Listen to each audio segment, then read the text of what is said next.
గౌరవ సభ్యులందరికీ నమస్కారం అండి.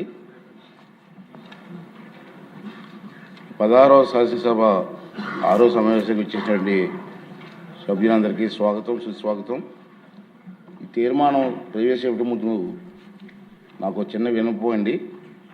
సభలో చర్చించే అంశాలపై సభాపతి స్థానంలో ఉన్నవారు సాధారణంగా తమ అభిప్రాయాలను వ్యక్తం చెయ్యరు.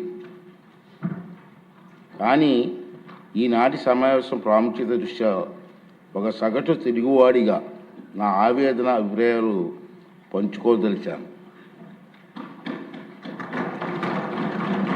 5.5 కోట్ల మంది ఆంధ్రులు ఆకాంక్షలను ఈ పవిత్రమైన సభ ఒక ప్రతిరూపం. ఈరోజు ఈ సభ మన రాష్ట్ర ప్రగతికి ఎదురయ్యే సవాళ్లను శాశ్వతంగా తొలగించే యజ్ఞం జరగబోతుందని నేను భావిస్తున్నాను. ఈ పవిత్ర యజ్ఞంలో భాగస్వాములయ్యే భాగ్యం మనందరికీ లభించింది. 2014లో నడి సముద్రంలో చుక్కాని లేని నావలాగా కొట్టుకోమిట్లాడుతున్నటువంటి నూతన రాష్ట్రాన్ని తీరం చేర్చే ఒక చారిత్రాత్మక బాధ్యతను తెలుగు ప్రజలు దార్శనికుడిగా అయినటువంటి చంద్రబాబు నాయుడు గారికి అప్పగించారు. ఆయన తన అపార అనుభవాలను రంగరించి రాష్ట్రాన్ని ప్రగతి బాటలో నడపడానికి ఒక సమగ్రమైన ప్రణాళిక సిద్ధం చేశారు. అందులో భాగంగా సత్వరం శాశ్వత రాజధాని నిర్మాణం అవసరమని నిర్ణయానికి వచ్చారు.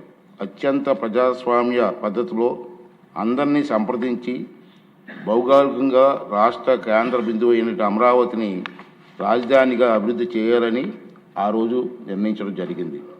చంద్రబాబు నాయుడు గారి నాయకత్వం మీద అపారమైన విశ్వాసం చూపుతూ ఈ ప్రాంత రైతులు తన సారవంతమైన సాగు భూములను రాష్ట్ర అభివృద్ధికి కోసం త్యాగం చేశారు. ఆ విషయం మనందరికీ తెలుసు.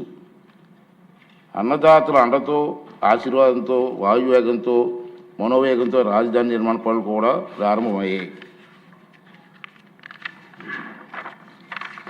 దురదృష్టవశాత్తు 2019లో ఆ ప్రగతి రథానికి అడ్డంకులు ఎదురయ్యాయి. ప్రపంచవ్యాప్తంగా సభ్య సమాజంలో, ప్రజాస్వామిక వ్యవస్థలో కనీ విని ఎరగని రీతిలో ఆంధ్రప్రదేశ్లో 5 ఏళ్ల పాటు వైపరీత్యమైన చోటు చేసుకున్న సంగతి మీరు అందరూ చూశారు. ప్రజాస్వామ్యంలో ప్రభుత్వాలు మారడం సహజం, కానీ పరిపాలన అనేది ఒక నిరంతర ప్రక్రియ. ప్రభుత్వాలు మారినప్పుడల్లా గత ప్రభుత్వాలు చేపట్టిన పనులు కొనసాగుతూనే ప్రజలకు మరింత సేవలు చేయడానికి కొత్త ప్రభుత్వాలు కొత్త విధానాలు ప్రవేశపెట్టడం సహజంగా మనం చూస్తూ ఉంటాం. ఆ క్రమంలో గత ప్రభుత్వ హయాంలో చేపట్టిన మంచి పనులు మాత్రం అడ్డుకోరు. కానీ అందుకు భిన్నంగా 2019 నుండి 2024 వరకు పాలకులు తమ చేతికి కొబ్బరికాయ దొరికినట్టు, తన చేతికి అన్నాను, వేరే అనలేదు, చేతికన్నాను, తన చేతి కొబ్బరికాయ దొరికినట్టుగా ప్రవర్తించారు. ప్రజలకు మేలు చేసే ఏ మంచి పని కొనసాగరాదని ప్రతిజ్ఞ చేశారు. తిరోగమన విధానాలతో రాష్ట్ర విధ్వంసానికి కంకణం కట్టుకున్నారు. దురదృష్టవశాత్తు వారి అప్రజాస్వామిక ప్రగతి నిరోధక పోకడల వల్ల రాష్ట్రం కనీసం 50 ఏళ్ళ వెనక్కి వెళ్ళిపోయింది. పాలకులకు కూడా మతి భ్రమించవచ్చునని, వారు విధ్వంసానికి పాల్పడగలరని ప్రజలు ఊహించారు.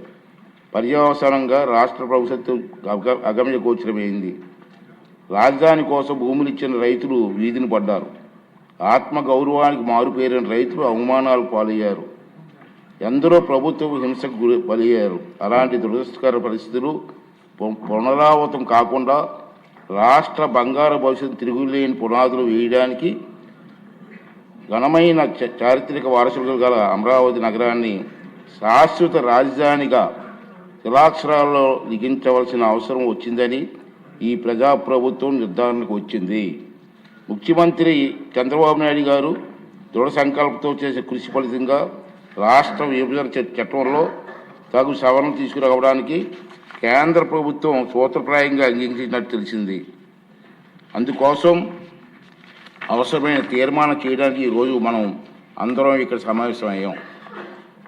ముక్త కంఠంతో తెలుగు ప్రజలందరికీ రాష్ట్ర అభివృద్ధి పట్ల మనకున్న చిత్తశుద్ధిని, అంకిత భావాన్ని చాటి చెప్పే అవకాశం ఇది.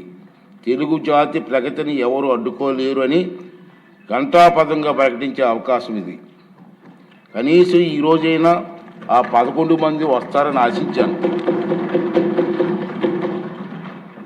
ఈ తీర్మానం బలపరిచి తమ తప్పులను పశ్చాత్తాపడతారనుకున్నాను. కానీ చేసిన తప్పులను సభాముఖంగా ఒప్పుకునే ధైర్యం కానీ నిజాయితీ కానీ వారికి లేవని నాకు అర్థమైపోయింది. రైతన్నల ఉసురు తగిలిన తర్వాత కూడా గుణపాఠం నేర్చుకునే ఉద్దేశం వారికి లేదనిపిస్తుంది. ఇది వారికి విజ్ఞతగా వదిలేద్దాం. సభ్యులంతా ఈనాటి సమావేశానికి ప్రాముఖ్యతను అర్థం చేసుకొని అర్థవంతంగా నిర్మాణాత్మకంగా చర్చల్లో పాల్గొని ఈ అవకాశాన్ని సద్వినియోగం చేసుకుంటారని చెప్పి నేను ఆశిస్తున్నాను. ఆంధ్రప్రదేశ్ రాష్ట్ర సిరి సంపదలతో ఆరోగ్యాలతో ఆనందంతో విలసిల్లేలా సుస్థిర మార్గాన్ని ఖరారు చేసినందుకు తెలుగు జాతికి ఈనాటి సమావేశాన్ని చిరకాలం గుర్తుండిపోతుంది. రెండో విషయం ఏంటంటే మన అందరం కూడా ఈ చరిత్రాత్మక సంఘటనలో చర్చల్లో పాల్గొన్నందుకు మన అందరూ కూడా గర్వపడాలండి. చరిత్రలో మనందరం మిగిలిపోతాం. చాలా ఇంపార్టెంట్. ఆ రాబోయే తరాల వారికి కూడా ఈ సభ ఇటువంటి మంచి తీర్మానం చేస్తుందని చెప్పుకునే పరిస్థితి మనకు కల్పించింది. దీని అందరూ కూడా అర్థవంతంగా చర్చలు పాల్గొని మరి వీరందరికీ సహకరిస్తారని ఆశిస్తూ ఇప్పుడు